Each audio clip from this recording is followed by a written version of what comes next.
सोमवारपासून सुरू होणाऱ्या अधिवेशनामध्ये विधानसभा आणि विधान परिषद अशा दोन्ही सभागृहामधील विरोधी पक्षनेत्याची कमतरता जाणवणार आहे।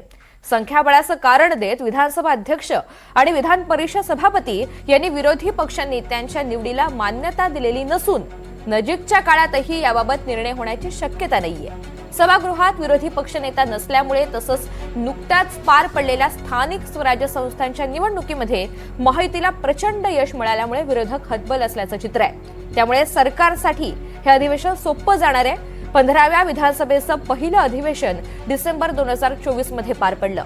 सर्वसाधारणपणे पहिल्या अधिवेशनामध्ये विरोधी पक्षनेत्याची निवड होते, मात्र संख्याबळ नसल्यामुळे विरोधी पक्षनेते पदाचा निर्णय अजूनही प्रलंबित आहे।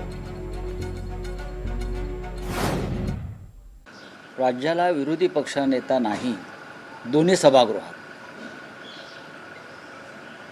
याची फक्त महाराष्ट्र सरकारला नाही तर देशाच्या सरकारला सुद्धा त्या संदर्भात लाज वाटली पाहिजे। विरोधी पक्षाशिवाय नेत्याशिवाय तुम्ही दोन्ही सभागृह चालवायचा प्रयत्न करताय, पण नरेंद्र मोदी प्रधानमंत्री झाल्यापासून शक्य असेल तिथे ते विरोधी पक्षनेता देण्याचं टाळतात।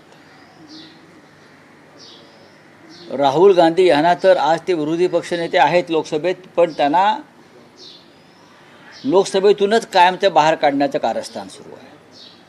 हे विरोधी पक्षनेता नको। महाराष्ट्राच्या विधानसभेत आणि विधान परिषदेमध्ये विरोधी पक्षनेता येऊ नये म्हणून काम कायदाही बदलला जातो।